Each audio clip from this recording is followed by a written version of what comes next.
What's up, everybody? Main boat guy back again. Today we've got, what year is this? 2004 Yamaha F150. Gonna do the vapor separator tank service, change the filter, gasket, and any other associated filters. You can see I've already pulled the fuel rail.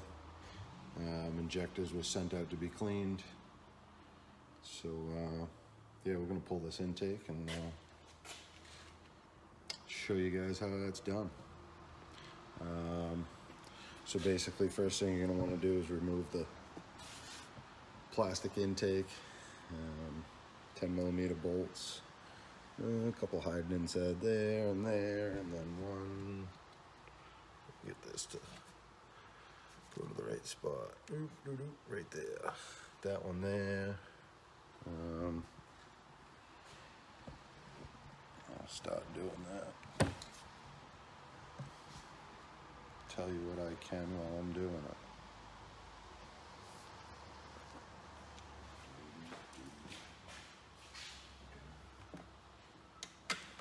This one ended up with water in the fuel system, in the tank somehow.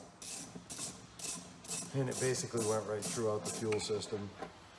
It doesn't run very good. Yamaha already recommends every 300 hours to do the VST, so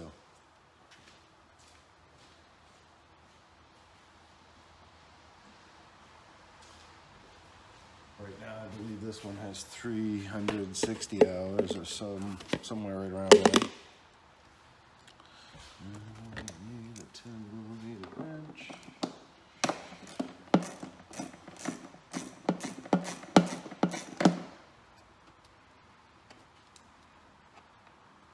I should put gloves on because I always forget and end up with greased out fingers.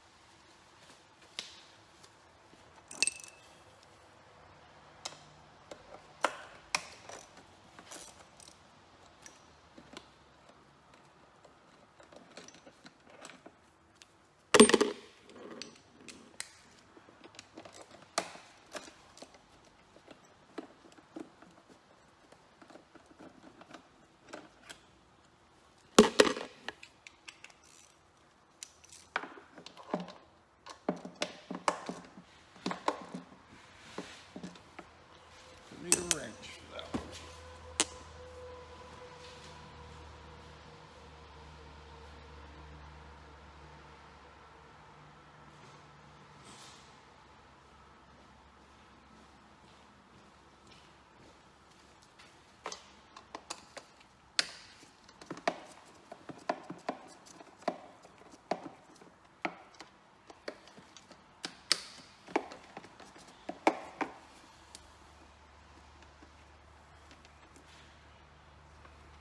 Never forget this, always one hiding underneath. So when these intakes are loose, they pretty much fall right out of place, so you'll know if you've got them all.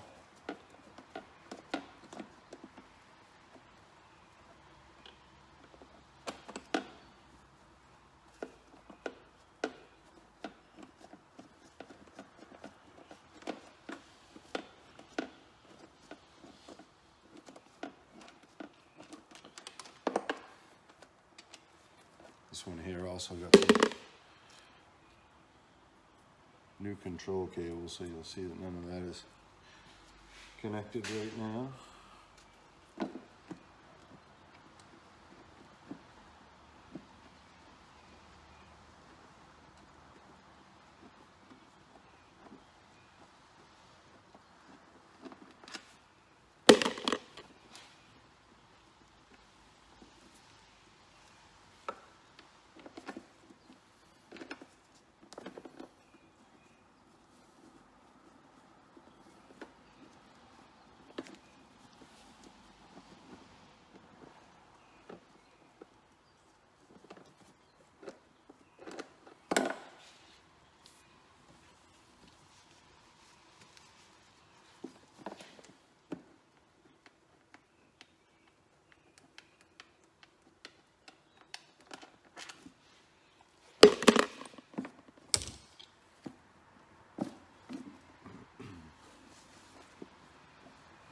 Okay, then we're gonna have 2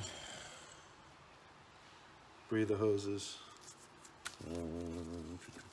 one behind the other.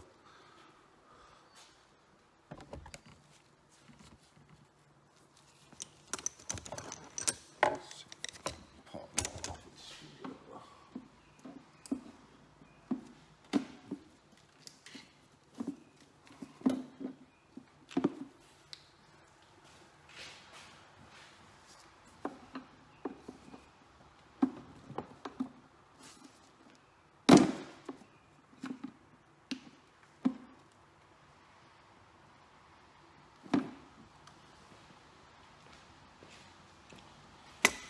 Of course, I just noticed there's another bolt up there, right up top. So I get the one from down bottom. Missed another one, even though she felt loose.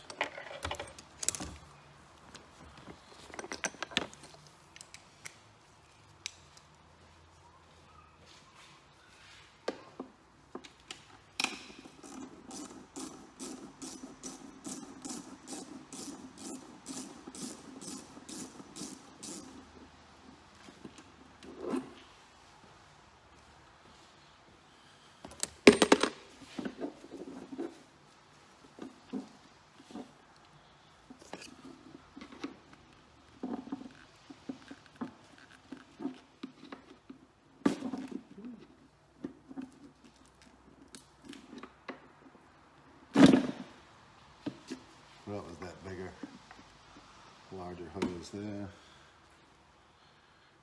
Intake manifold, set to the side, or air silencer. I don't know what Yamaha calls it, but air box. All right. Next thing you want to do, disconnect your throttle linkage. You can do it. Set a needle nose pliers in between.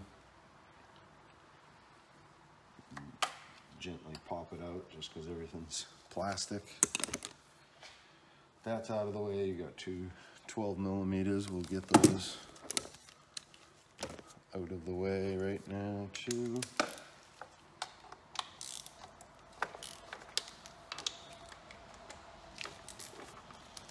Just support brackets for the manifold itself. The actual intake, or the throttle bodies, the actual intake is plastic, so they need to have support on those.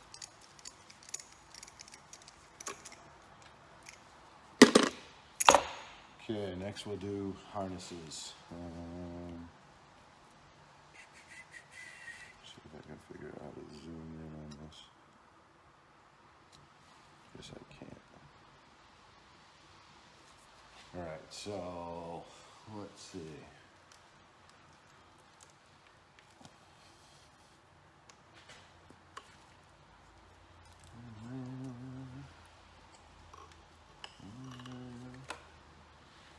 And then all these clips, don't be scared of the harnesses.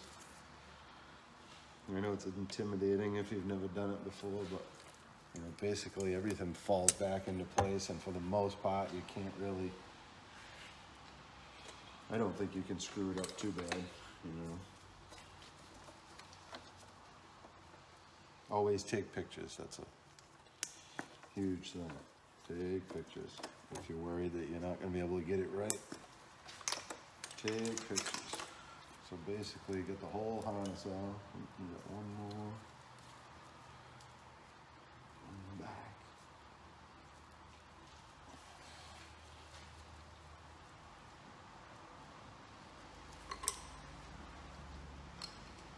Okay, so harness is out of the way.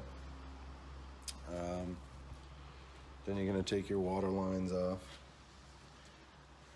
Water line there. Water line there. That's disconnected. That's pretty much going to be it. Your fuel line coming in, so you want to take this back cover off. Fuel line going to the, coming from the fuel pump. We'll take that off there.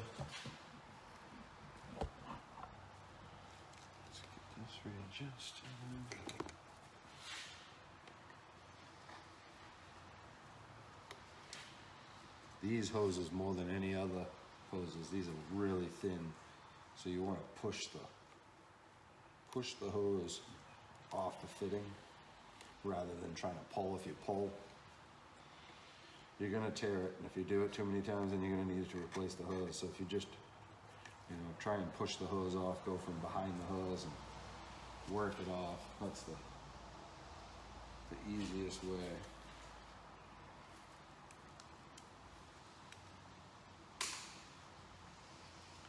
Same with ones like this. This is on the plastic T-fitting, which is pretty easy to snap. So if you try pulling on it, chances are you'll snap the T-fitting right off. Alright, fuel lines out of the way. That fuel line can stay connected. Alright, bottom bolt is the one that's the most pain in the butt on these. But other than that, you've got that one down there, one right there, one right there, one right there, one right there. I suggest leaving the top one tight until you get all the other ones off. That way you, when the intake loosens up and starts flopping down, it's a little easier to still loosen the bolt and hold that manifold so it doesn't follow the wrong way.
Like I said, good to be on that last bolt, the easiest one to get out when the intake goes to want to flop down.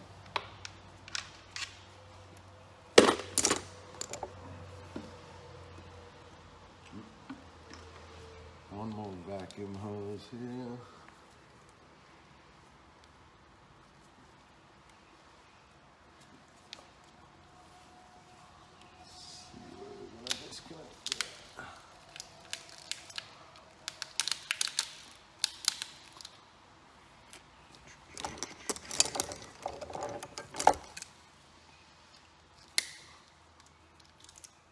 Clear zip ties on there. That tells me somebody else messed with this already.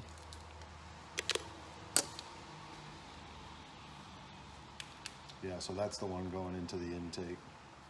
Breather or overflow for the VST tank. If it ever overflows, it'll fill up the intake so it can reburn it. So there we go. There's our VST tank. There's our complete intake. We'll put this on the bench and take it apart. All right, so it's another good time to take a picture of everything. Hose orientation, which way your fuel pump hose is coming out of here, which way it's connected into the cooling port. Basically, the only thing you're gonna need from here is this one 10 millimeter behind here, 10 millimeter there, 10 millimeter there. That'll allow the VST tank to drop out from the back side. That's a fuel filter you'll want to change. Cut that zip tie now, so it's out of the way. And then you'll see this fuel lines coming through here. Same with the wiring for the fuel pump. That one's just going over to the top. This one's coming up underneath the bottom. So basically, you want to disconnect them here. Probably the easiest way. A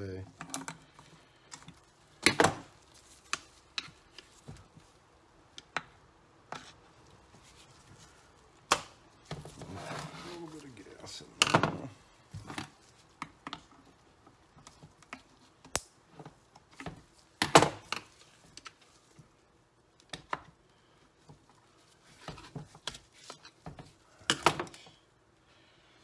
So if those are off, come back around here.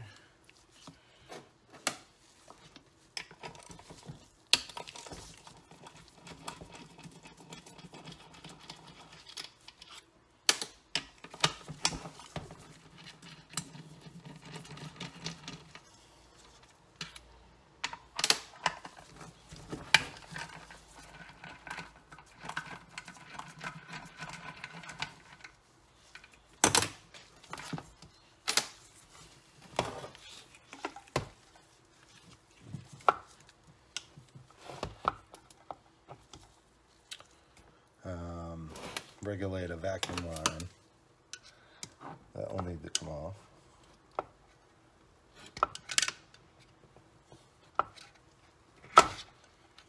Same thing with that. It's really easy to penetrate fuel lines. You really don't want to. You want to be careful with it because you'll put holes in it, and if you put holes in it, you'll be chasing that leak for a long time. A lot of guys will just replace all the lines as they're doing it, just because of it will eliminate any issues you could have.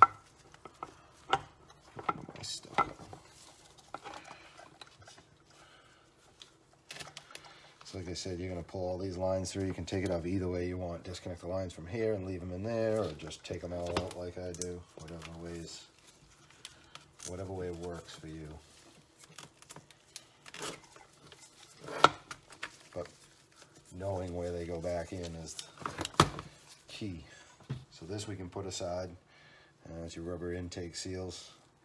I'll start a controversy by saying that I don't always change them, at least not at the first 300-hour service. I'm sure they're cheap enough where we could change them, but I've never had an issue right away. I guess on the older engines, more hours on them, but your preference. You change them if you wish. Same with anything. It's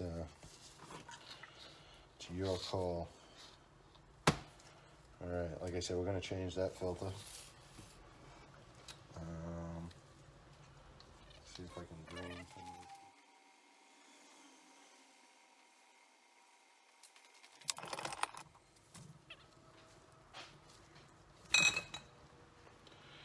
it. Okay, so now we've got 1, 2, 3, 4, 5, 6, 7 Phillips head screws that need to come out.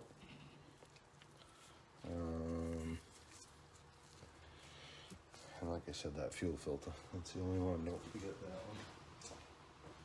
one. Now that I've mentioned it so many times, I'll probably be the one that forgets it.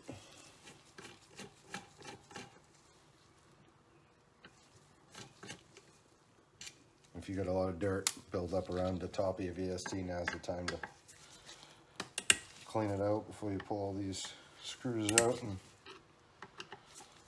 allow it to go inside and make your job harder.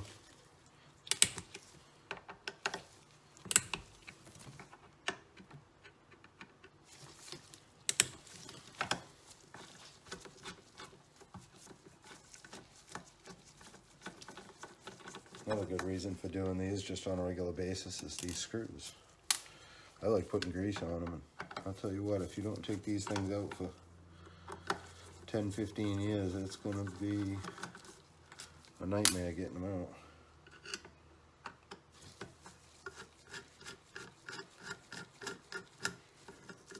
So same with anything, always a good idea, take it apart, inspect it, clean it, grease it, put it back together.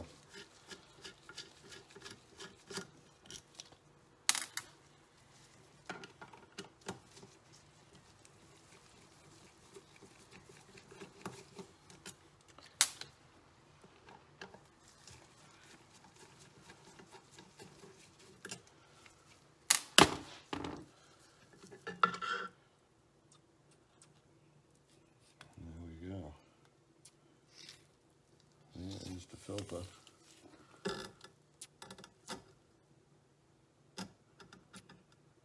She's pretty nasty.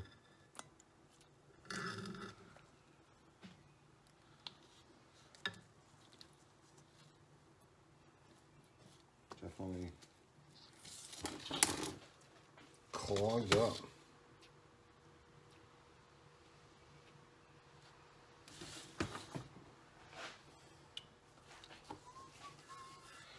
A little bit of corrosion on that seal. Another reason why I say I like using the grease. If I can get it to, there we go, better spot.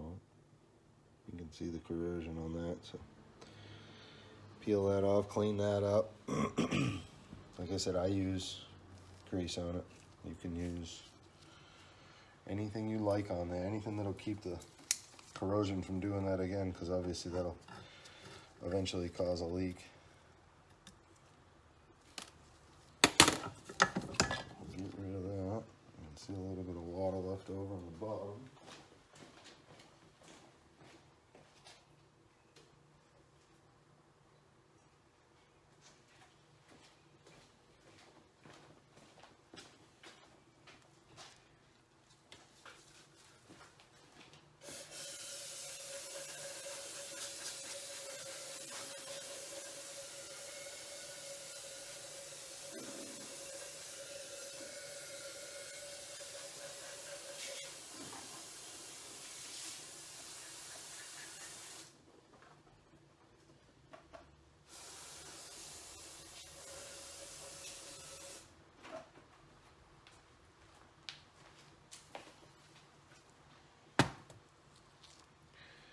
All right, we're gonna get this cleaned up in the sonic tank. We'll be back. All right, we got the tank all cleaned out. Now let's pop this old filter off the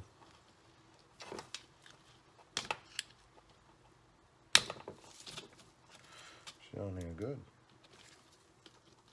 Some of them have a retaining clip on here. This one does not, so it's supposed to just come right off.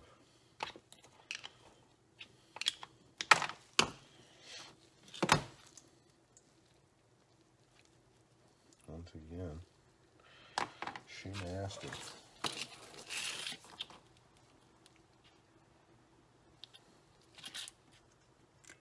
There's also a needle and seat in here if you guys don't know, just like a regular carburetor would have. Obviously you want to clean that out, blow that out.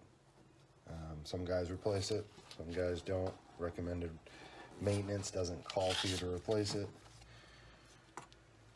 But it's one of those things while you're in there, if you got one, do it. You want to be careful of them, don't, you know, touch the filter part, and be careful with it if you do touch the filter part. Just, you don't want to rip it. And just slide the filter on.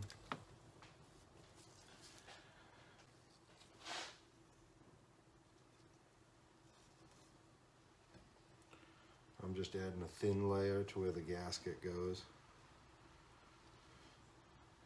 Hold the gasket in place. And to keep that corrosion on the down slope.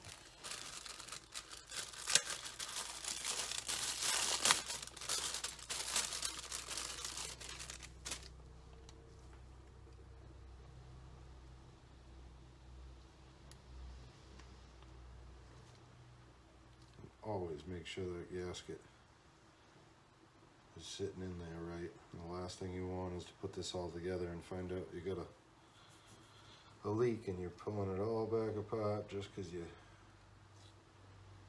pinched off the O-ring in the wrong direction or something. And it happens. Okay, so we're clean, we got a new filter, got a new gasket.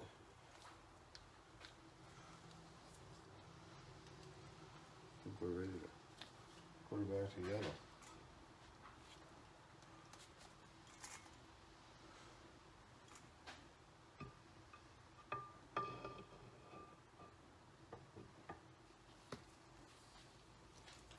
Slide it down into place, try not to move it around too much, and then you can remember after that you put the filter cover for the wrong end you didn't put back on the fuel pump. So when you find this piece sitting on your bench, pull your fuel pump back out, and this sits right on the bottom of the pump. Probably gonna fall out while I go to put it in.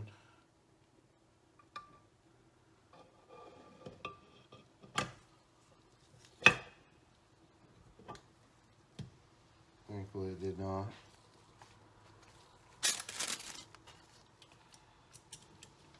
Hopefully you don't find that on the bench after you put everything back together. That's usually an issue.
Always tighten them down in a crisscross pattern too. Just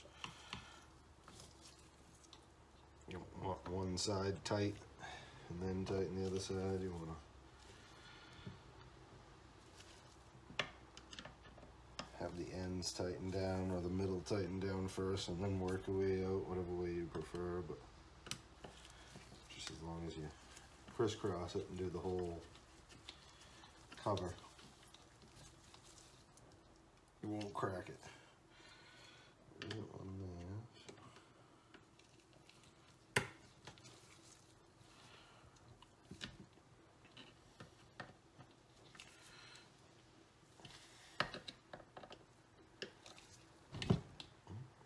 Double check the ends.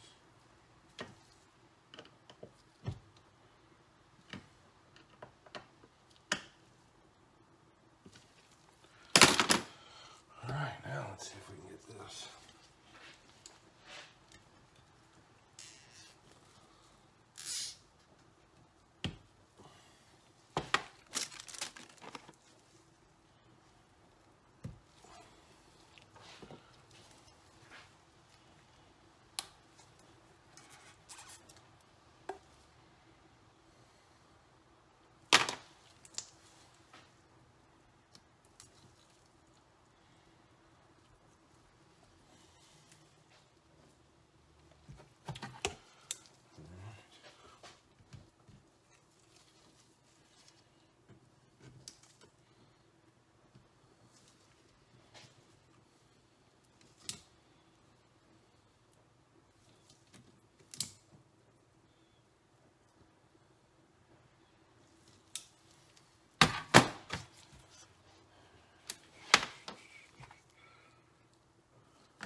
save the old filters for the customer, let him get his look at those.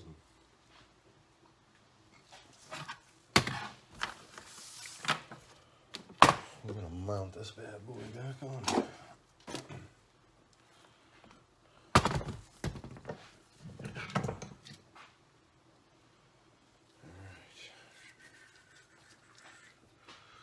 This was our fuel line coming through with the electrical connector.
That's done. Let's go put it back on the belt. All right, let's get back to it.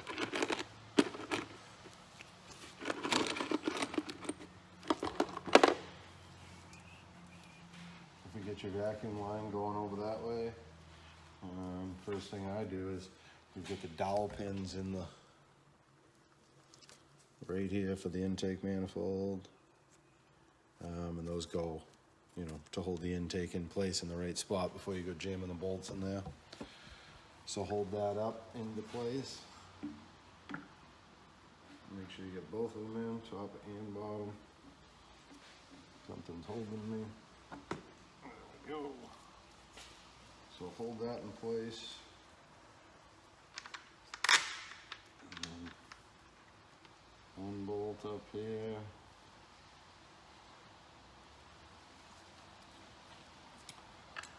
And one bolt in the support, and that'll at least keep it in place for you to get the rest of the bolts.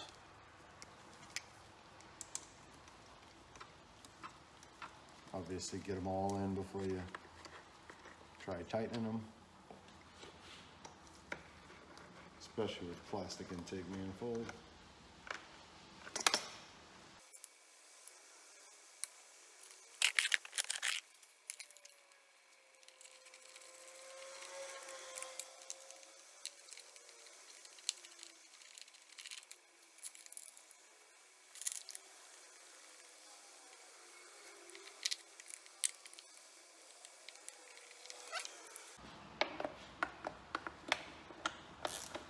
Make sure you torque your intake bolts, all your bolts, to manufacturer's recommended specifications, as I always do.